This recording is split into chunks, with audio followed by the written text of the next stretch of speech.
I think you're really going to enjoy this interview. If you're a fan of artificial intelligence, we have Mustafa Suleyman, the current CEO of Microsoft AI, the prior co founder of DeepMind. So, this is someone that's been around the AI space for a really long time, currently at the highest echelons of this technological revolution. And the most interesting aspect of this is when he's describing how we should look at these systems. It's not like current computing where, if you do 2 plus 2 equals 4, it's always going to be correct, but it's doing something very different. We have to think about artificial intelligence the same way we do human intelligence. Humans are not always correct. There is some layer of judgment to the type of problems we solve, whether it's diagnosing some sort of disease or designing, some novel and new solution.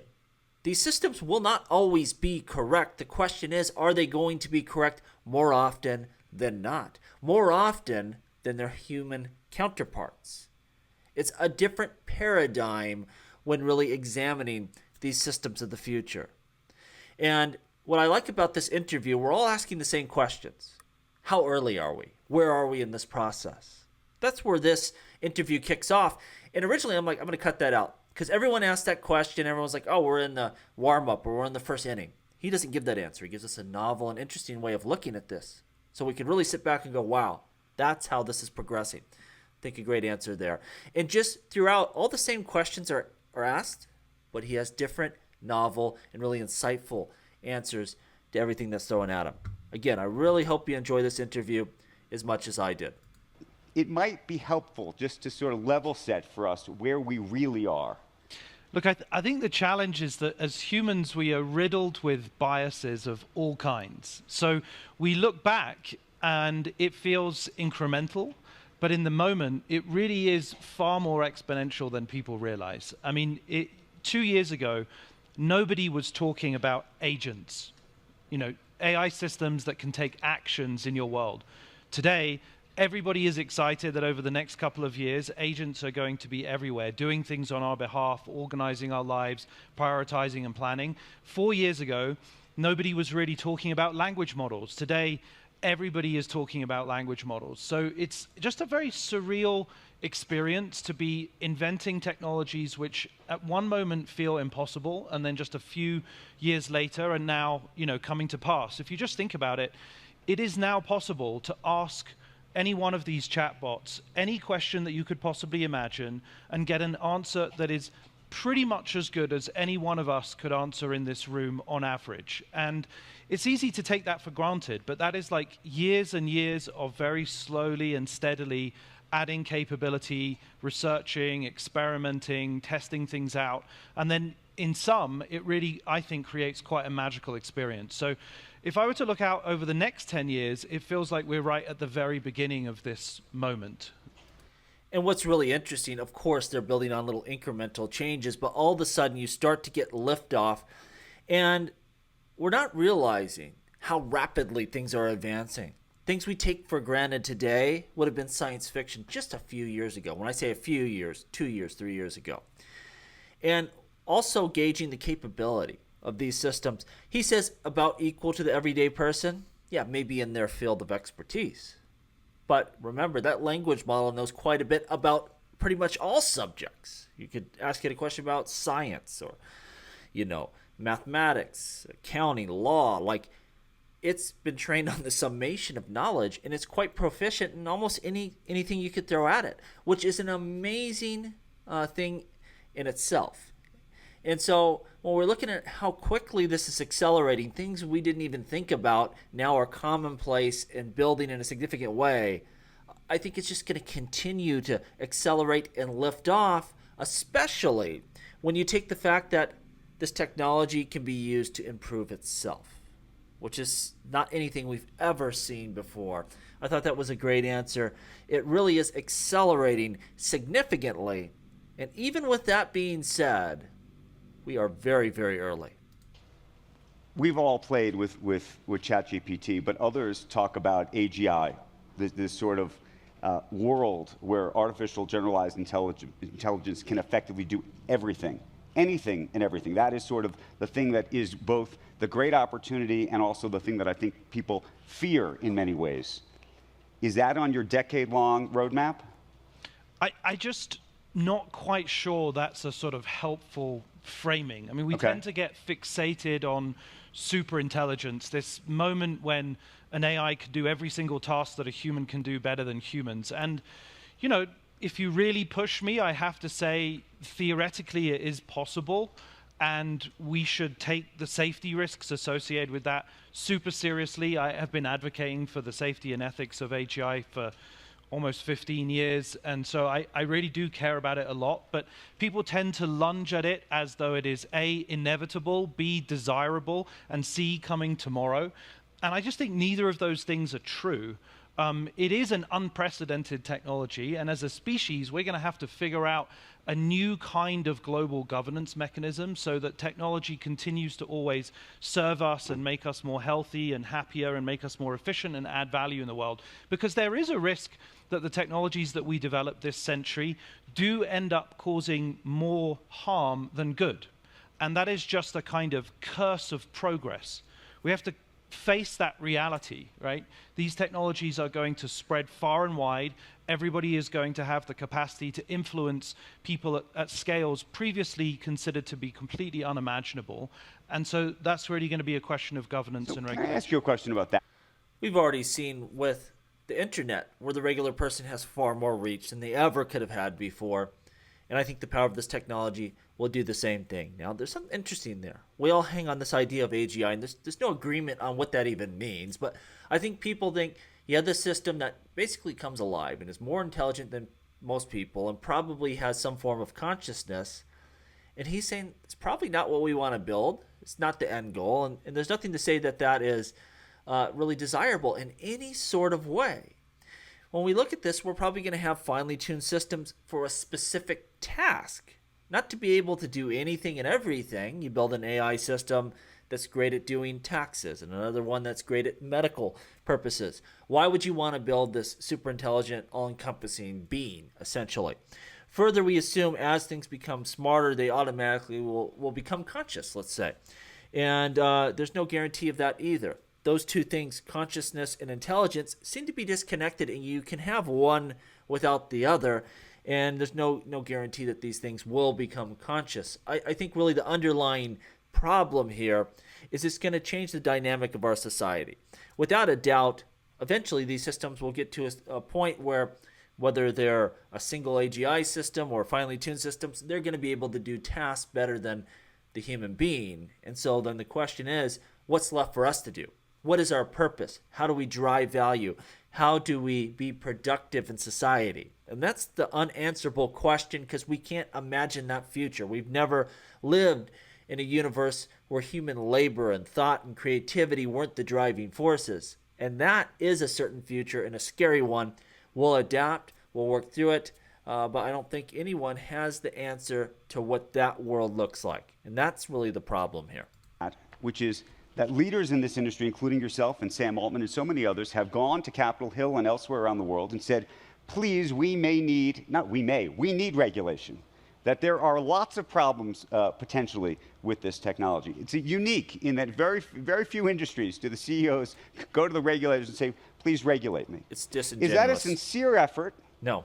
Or is that a protective effort to say, look, we told you there could be problems. We knew you were never going to regulate us anyway. It's not See that either. social media. And here we are now. You know, again, I think that this is also a false frame. You know, is it a sincere effort, or is it actually about regulatory capture? Because if there was actual regulation, I have a funny feeling we would have a different conversation about which pieces were regulated and how it's regulated, and there'd be a lot of pushback all of a sudden. Maybe it's because I'm a sort of, Brit with European tendencies, but I don't fear regulation in the way that sort of everyone seems to by default think that regulation is evil here. I think there is no technology in history that hasn't been successfully regulated. All of our, just look at a car. I mean, we've been regulating cars since the 20s, and that has consistently, steadily made cars better. And it's not just the car itself. It's the street lights, it's the traffic lights, it's the zebra crossings, it's the culture of safety around developing a car, driving a car, being, so this is just a healthy dialogue that we just need to encourage and stop framing as a kind of black and white. It's either evil regulation or it's cynically minded to drive regulatory capture. I think it's a great thing that technologists and entrepreneurs and CEOs of companies like myself and Sam, who I love dearly and think is awesome, he is not cynical, he is sincere, he believes it genuinely, so do the rest of them, and I think that's just great. We should embrace that. And of course, there will be downsides to it, right? So I'm not denying that, you know, poor regulation can slow us down, make us less competitive, create challenges with our international adversaries, you know, and it certainly shouldn't slow down the open source community or the startups. Let me ask. This is really what's going on. And it's quite scary. When you look at all the money they're spending and these huge infrastructure investments, and you know, they have all the engineers. They're only 12, probably, he's going to say 18 months in this interview, but they're probably 12 months ahead of open source. And there's not much of a moat. So in other words, Microsoft is not really going to be able to build any sort of moat around their services that Google or Apple or anyone else can't challenge. This is a difficult task going forward. I think they want regulators to come in and try to regulate out the competition, especially from the open source area, because you can imagine you make these huge investments and it gives you what, 12 months lead time, and there's nothing to say that open source won't start catching them or surpassing them. I think that's what they are really scared of.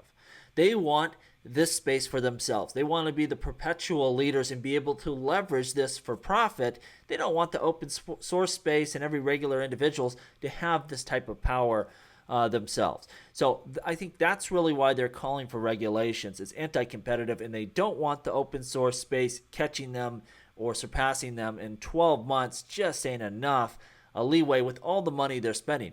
It takes a massive amount of capital to get that 12 months. And, you know, again, as this technology continues to accelerate, you may see that dwindle down even farther. A more complicated question. Microsoft has a deep relationship with OpenAI. That is how Microsoft, at least for right now, is pursuing its AI ambitions. I know there's lots of other efforts underneath it, and we're going to talk about those in a minute. But you referenced Sam Altman, who's going to be here and speaking tomorrow. There have been a lot of headlines, and I want you to help us make some sense of them, where we have seen a number of people inside OpenAI who worked on their safety teams at OpenAI not just leave the company, but openly object to the approach that the company has taken. I'm going to read you a quote from one of the people on those safety teams who left. He said, "These problems are quite hard to get right, and I am concerned we aren't on a trajectory to get them right." It is very unusual to see employees leave and speak out the way they have about what's happening inside OpenAI. What do you think is happening? Look, I'm proud that we live in a country and we operate in a tech ecosystem where there can be whistleblowers, and those whistleblowers are encouraged and supported. And if those people feel like this is the moment where they need to make that statement, I celebrate and support that. I personally have enormous respect for everything that OpenAI has achieved. I think they're going to go down as one of the defining technology companies in history. And I genuinely think that they're grappling in a sincere way with the challenge of pushing forward with the technology as fast as possible, but also putting safety on the table front and center. I mean, they've been leading the safety research agenda. Let's just be clear about that. Publishing papers, committing to academic archives, attending the conferences, raising awareness of these issues, open sourcing safety tooling and infrastructure. So take us, though, inside the room, though. When people are having this debate, to the extent we're seeing it play out, what is the debate over? Is it about resources, how much money is being devoted towards the safety issue? It's about the psychology and philosophy about how quickly to move forward? And where does Microsoft sit in that discussion? Look, I think smart people can sincerely disagree about the same observations. So some individuals look at the exponential trajectory that we're on, and they will argue that for the last 6 years, we have seen an order of magnitude more compute and more data applied to the same method, so 10 times more compute and 10 times more data applied every single year, in fact, for the last decade. And each time you add 10x more, you deliver very measurable improvements in capabilities. The models produce fewer hallucinations. They can absorb more information, more factual information. They can integrate real-time information, and they're more open to stylistic control. So you can tune their behavior, both from a product perspective and from a sort of the personality of the model. And the people who are most scared about this argue that they can see a path over the next 3 or 4 or 5 orders of magnitude, call it 5 years, 8 years, where that capability trajectory doesn't slow down, actually. It just gets better and better and better. The counter-argument to that is that we're actually running out of data. We need to find new sources of information to learn from, and we don't know that it's just going to keep getting better. There could asymptote, right? And we've seen that many times in the history of technology. So I think it's a health. You know, this is an interesting situation. You had when Sam Altman was originally fired by the board. And what happened? Well, it's not the way they're framing it. Most of the employees, the people working at OpenAI, they threatened to walk out. They said, without Sam, we're not going forward. Now you're seeing some people leaving the company, claiming that it's for safety. Well, who is it? Well, it's a lot of the people from the board, people that were involved in that decision. You know, you come at the king, you better take him out because you see what's happening. They didn't do it right away because they don't want to create a lot of disruption. But I think it's Sam clearing out a lot of people. And I don't believe for a second they're just leaving for safety reasons. Plus, there could be a lot of money. Again, you're the number 2 or number 3 somewhere, and you leave. Well, you could be the number 1 somewhere else and make a heck of a lot of money. All of those people are in demand. So if they can find a way out there, you know, they can find a big payday. You know, I don't totally buy the whole thing that people are fleeing now for safety reasons. I think some of that's nonsense. Some of it's just politics. You know, you had that attempt to get rid of Sam. It didn't work. Of course, when he returns, eventually you're going to have to go as well. You had a failed attempt to overtake the company. Didn't work. Microsoft said, hey, we're doing real business here. You know, no more of your fake charity stuff or whatever you want to call it. You know, this is a business. We're going to run it as such, and we're going to put Sam right back in charge of things. That's the way it played out. So really the more interesting way to look at this is the fact that Claude, really backed by Amazon, you know, they're doing this back and forth now where OpenAI is not the clear winner any longer. And those two are going to have to battle it out. And we'll have to see what GPT-5 looks like and then what does Claude counter with. And they better really jump ahead because the minute they release something, Claude's leapfrogging them. It'll be interesting going forward to see which one of those two ultimately battle it out and get a little bit of traction to take a sizable lead that they can coast on. The debate to have. You mentioned the word hallucination. And anyone who's played with any of these products has probably experienced a moment where it appears that the bot has hallucinated. One of the things we hear from people in the industry is they say, you know what, we can't really explain why it hallucinates, and we can't really explain what's going on inside the box. Can you? I think so I can't, in the way that would satisfy you. But I also can't explain why you chose to wear a blue shirt this morning. I can explain very little about who you or I are. The requirement for explanation is, I think, again, a little bit of a human bias. When I ask you to explain why you had scrambled eggs for breakfast this morning, you will creatively imagine an explanation in hindsight. And depending on your mood and the context that you're in and the other like associated metadata of the explanation, you're probably going to say it slightly differently. And it's not clear that it was entirely causal. There is some basis in reality for it, but this one-to-one mapping is a very hyper-rational imposition on the way that we think as humans. In fact, we just don't really operate like that. We operate, I think, far more by association. Should we worry about that, though? I mean, should we worry that it's one thing to not understand. So that's really interesting. If you notice, when he's describing how artificial intelligence operates, he doesn't say the machine operates like this. He says this is the way humans think. Essentially, he's saying it's analogous. There's no real difference. It's not like basic, machine programming. This is the next level. And we have to fundamentally start thinking about artificial intelligence in the same way we would, human reasoning.